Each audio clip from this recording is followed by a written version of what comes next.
আসসালামু আলাইকুম, welcome back to my YouTube channel and Facebook page sports with Billah. Bangladesh শ্রীলঙ্কার সাথে প্রথম ম্যাচটি জিতে নিল সুপার ফোরে, কিন্তু এই ম্যাচেও বাংলাদেশ এরকম করতে পারে এটা মনে হয় বাংলাদেশ দ্বারাই সম্ভব। সেই এশিয়া কাপের যে আমাদের একটা দুঃখের স্মৃতি আছে, মুশফিকুর রহিম এবং মাহমুদুল্লাহ রিয়াদ তাদের ভুলের কারণে আমরা 3 বলে 2 রান নিতে পারিনি, সেই স্মৃতি আজকে আবারও ফিরতেছিল। আল্লাহর অশেষ রহমত যে সেই স্মৃতি ফিরেনি। আগেই ম্যাচটা ড্র হয়েছিল, আর তারপরে যে কাহিনীটা ঘটলো দেখেন, এখানেও কিন্তু একটা নিট রান রেটের খেলা আছে, কারণ 4 দল প্রত্যেকের সাথে খেলবে, সুতরাং নিট রান রেট এখানে একটা বড় ফ্যাক্টর প্লে করবে।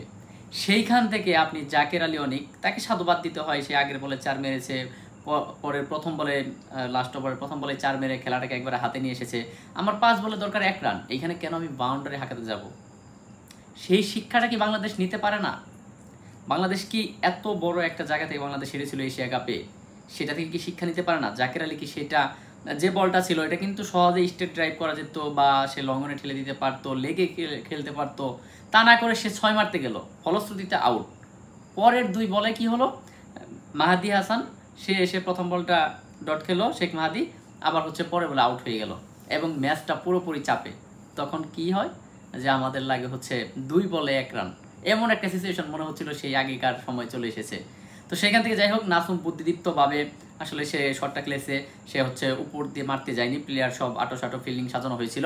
সেখান থেকে শামীমকে ক্রেডিট দিতে হয়, সে কিন্তু দৌড়েছিল আগেই এবং সেই রানটা কমপ্লিট করেছে। তো বাংলাদেশ জিতে গিয়েছে, আমরা ভালো একটা শুরু করলাম সুপার ফোরের।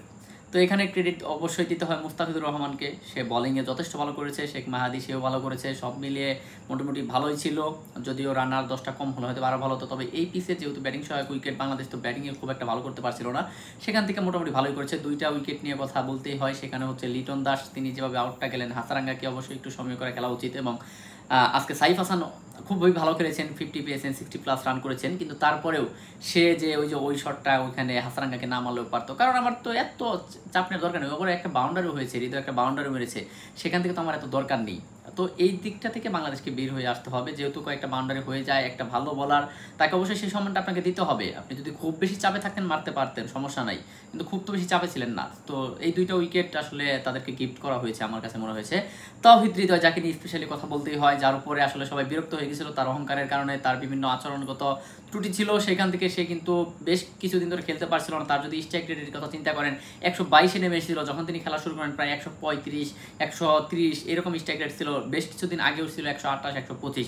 সেটা কিন্তু তার যে আসলে অবনতি হচ্ছে টি-20-তে সেটা কিন্তু বোঝা গিয়েছিল, এবং সে কিন্তু 122 স্ট্রাইক রেটে এসে গিয়েছিল।